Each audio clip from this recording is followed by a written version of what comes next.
Yes, so class 7th we have already studied the half of our chapter, which is the gift of chapel, chapter 2 from your English book, and we have got to know that how Mridu and her cousins have found a little kitten and they've adopted, and some people used to say, कुछ लोग उनको बोलते थे कि जो pets हैं उनको संभालना और उनको खाना खिलाना, उनको अपने घर में रखना बहुत अच्छी चीज़ है, लेकिन वही लोग जो हैं जो कहते हैं कि नहीं, जानवरों को घर में नहीं रखना चाहिए। ठीक है, अभी हम आगे पढ़ेंगे कि आगे स्टोरी हमारी कहाँ पहुँचती है। Mahendran, this little kitty's name is Mahendran. उस छोटी जो किटी थी उसका नाम उन लोगों ने महेंद्रान रखा था। Ritu was impressed, it was a real name, not just a cute kitty cat name. Actually his full name is Mahendra Varma Pallava Punnai. Actually उसका जो पूरा नाम था वो क्या था? Mahendra Varma Pallava Punnai, MP Punnai in short. हम उसको कह सकते हैं MP Punnai. He is a fine breed of cat, just look at his fur. उसके फर को देखो, like a Lions main. And you know what the emblem of ancient Pallava king was? Don't you? Looked expectantly at Mridu. Okay? Mridu giggled. Mridu जो है वो हंसने लगी। Think I am joking? Well just wait, I will show you some work time. उसने बोला, उसका जो भाई था, उसका जो कज़न था, उसने उसको बोला कि तुमको क्या लगता है कि मैं मजाक कर रहा हूँ? रुको, मैं तुमको भी दिखाता हूँ। Haven't been to Mahabalipuram, have you? क्या तुम कभी महाबलीपुरम गई हो? He said mysteriously. बड़ी ही सरप्राइजिंगली पूछा, गई हो कभी? Well, when our class went to Mahabalipuram, I saw a statue of this तथास तथास तथास तथास तथास एक्सेट्रा एक्सेट्रा। कि मैंने इस तरह का एक स्टैचू वहाँ पर देखा था जहाँ पे तथास तथास तथास तथास एक्सेट्रा एक्सेट्रा लिखा था। Fact is, Mahendran here is descendant from that very same ancient cat. Descendant का मतलब क्या होता है? डिसेंडेंट ऑफ और कम्स फ्रॉम सेम फैमिली। जो कि सेम फैमिली से होते हैं उनको डिसेंडेंट बोला जाता है। तो एक तरह से उसके कहने का ये मतलब था कि ये जो कैट है ये उन्हीं रूलर जो है महाबलीपुरम के, उनकी फैमिली से आई। ओके, महेंद्रान की फैमिली से है। A close relative scientifically speaking of none other than the lion, the Pallava lion, emblem of Pallava dynasty. जो लायन है वो पल्लवा डायनेस्टी का एक एम्बलेम है। Ravi went on walking around the bitterberry bush. अब रवि इतनी सब बातें बोल के बिटरबेरी बुश के पास गया। Waving a twig up and down, his eyes sparkling, उसकी आंखें चमक रही थी।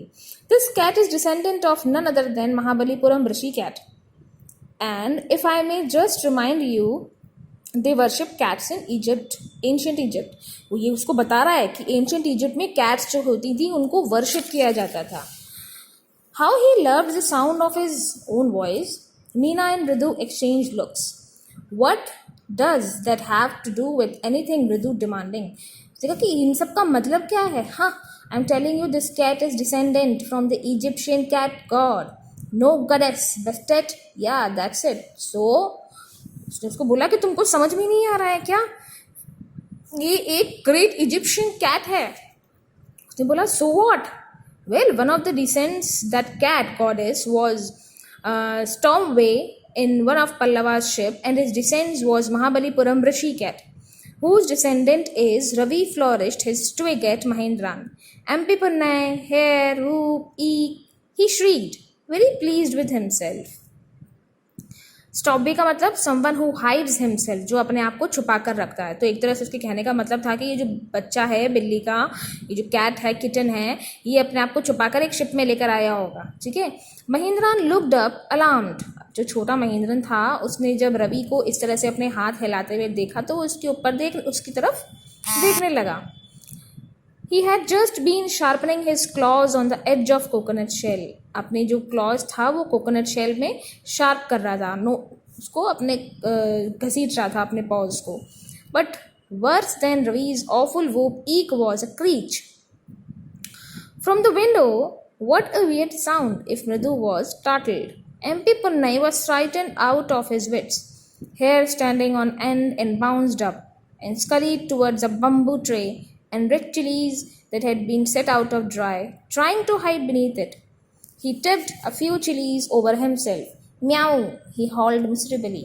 अभी वो यहाँ वहाँ भागने लगा जो छोटा सा किटन था, ठीक है.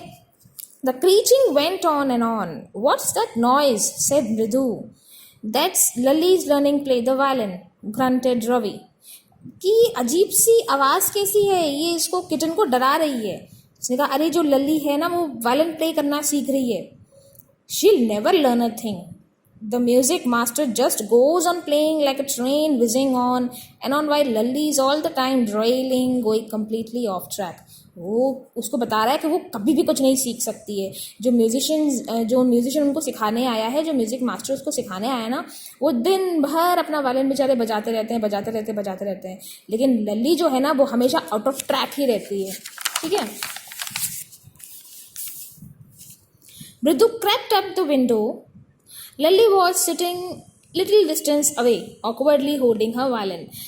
जब उन लोगों ने खिड़की में अंदर की तरफ देखा तो लल्ली जो थी वो बैठी थी और थोड़ा से जो उनके मास्टर थे उसका उनके डिस्टेंस से बैठी थी. Awkwardly holding her violin and bowstring. अजीब तरीके से अपने वायलिन को उसने होल्ड कर रखा था. Her elbows jutting out, her eyes glazed with concentration. In front of her, with most of his back of window, was bony figure of the music master. और उसके जस्ट अपोजिट बिल्कुल window के नीचे की तरफ उसके मास्टर बैठे थे. He had mostly bald head. Bald head का मतलब जिनके सर पे बाल नहीं होते उनको bald head बोलते हैं, okay? With a fringe of oiled black hair falling around his ears and an old-fashioned tuft. एक पुरानी सी धोती वगैरह पहन रखी थी उन्होंने, एक स्कार्फ सा लगा रखा था, अपने कंधों पर रख रखा था और एक छोटी सी चोटी उनके पीछे की तरफ थी और बाकी जो उनका टॉप था हेड का वो बैल्ड था. A gold chain gleamed around his leathery neck and a diamond ring glittered on his hand as it glided up down the stem of violin. Diamond ring पहन रखी थी उन्होंने. A large foot stuck out from beneath his gold bordered wethished edge and he was beating time on the floor with screwy big toe. और अपने पैरों से वो लोग जो उसके जो मास्टर थे वो अपने पैरों से बीट दे रहे थे. He played few notes. Lally stumbled behind him on her violin, which looked quite helpless. वो कुछ नोट्स प्ले कर रहे थे लेकिन जो लल्ली थी वो उनके पीछे बजा रही थी बट वो उनके जैसा बजा नहीं पा रही थी. And unhappy in her hands. बड़ी मायूस सी लग रही थी वो बजाते हुए. What a difference! The music master's note seemed to float up and settled perfectly into the invisible tracks of melody. It was like the wheels of train flitting smoothly into the rails and whizzing along.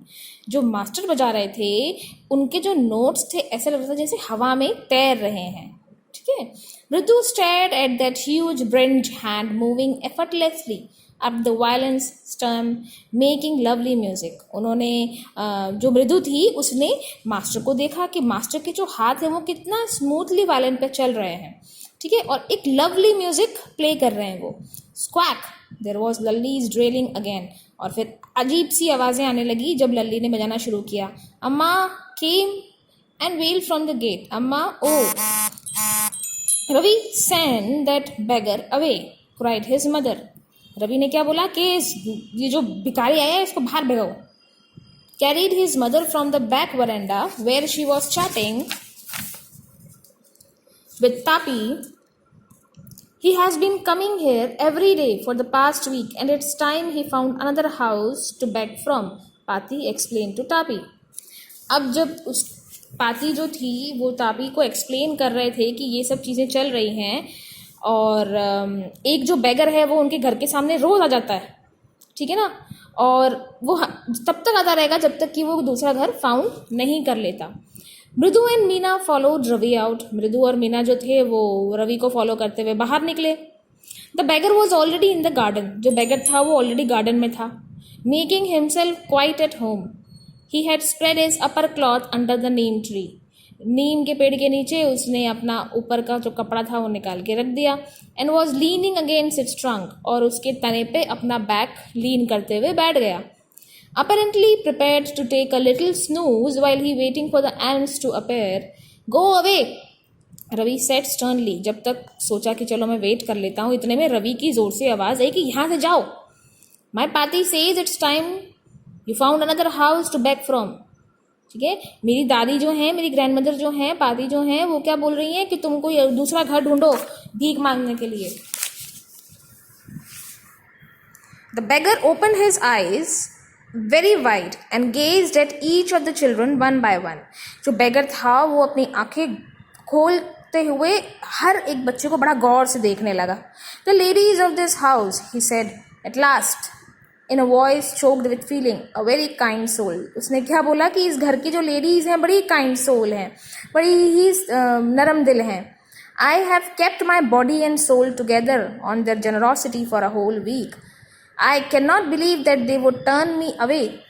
मुझे लगा कि इतने दिन से मैं यहाँ पर हूँ, मैं सोच रहा था कि बड़ी दरिया दिल है यहाँ की लेडीज़, लेकिन मैंने कभी ऐसे एक्सपेक्ट नहीं किया था कि वो मुझे इस तरह से भगाने की फिराक में हैं. I cannot believe that they would turn me away. He raised his voice.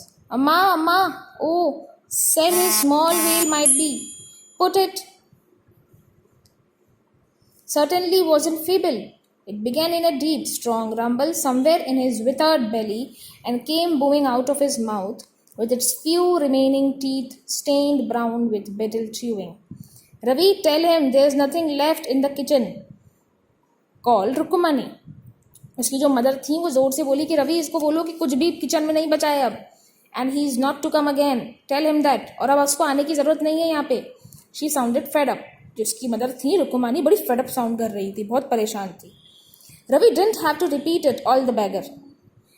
What his mother said has been easy for them to hear, क्योंकि उसकी मदर जो बोल से बोला था वो इतनी जोर से बोला था कि बैगर तक आराम से उसकी आवाज पहुंच चुकी थी. They under the neem tree. The beggar sat up and cited. I'll go. फिर beggar ने बोला कि ठीक है मैं जाता हूँ. He said wearily, only let me have a rest here under this tree. The sun is so hot, the tar has melted on the road. My feet are already blistered. He stretched out his feet to show large, pink, peeling blisters on the soles of his bare feet. I suppose he doesn't have the money to buy chappals. जब इन लोगों ने, जो मृदु थी, जब इसने उस भिखारी को देखा वो उठा और उसके पैर जो थे बड़े छिले हुए थे, ठीक है ना, अजीब से बबल से हो गए थे उसके पैरों में और बर्न्स के निशान थे. और जब देखा गया तो उसके पैरों में कोई चप्पल नहीं थी. मृदु whispered to Meena Ravi, have you got an old pair in the house somewhere? क्या तुम्हारे पास कोई पुरानी चप्पल है क्या? I don't know, said Ravi. Mine are too small feet. मेरे तो बहुत छोटे feet हैं, मुझे तो पता भी नहीं है. I have given them to him. And his feet were larger than Mridu's and Meena. और इसके अलावा मृदु और मीना के feet से भी larger हैं इसके feet. The beggar was shaking out his upper cloth and tightening his dhoti. Beggar ने फिर अपने कपड़े जो हैं वो मैनेज किए, सेटल किए. He raised his eyes and looked fearfully at the road gleaming in the afternoon heat. उसने सड़क की तरफ देखा और आफ्टरनून हीट जो थी उसको देखता चला गया. He needs something on his feet. गर्मी इतनी थी और सड़क इतनी गर्म थी कि उसको उसके पैर में कुछ ना कुछ चाहिए था पहनने के लिए. Meena said her big eyes filling. It's not fair. Meena ने बोला ये बहुत गलत बात है. said Ravi, I'm thinking about it. कि रुको मैं सोच रहा हूँ कुछ. Blubbering. It's not fair. It's going to hell. In 2 minutes he'll be frying his feet on that road. रिदु बोली कि ये बिल्कुल गलत है यार. 2 मिनट के अंदर अंदर जैसे ही वो सड़क पर निकलेंगे उनके पैर जो हैं वो पूरी तरह जल जाएंगे. What he needs is a pair of chappals. That's it. So where do we get them? कहाँ से लाएं हम? Come, let's search the house. चलो हम घर पे ढूंढते हैं. He pushed मृदु and Meena into the house. तब जो रवि था वो मृदु और मीना को घर में ले गया. Just as she stopped into the veranda, Mridu's eyes fell on old-looking chappals. She had noticed when she arrived Ravi, and she whispered to him,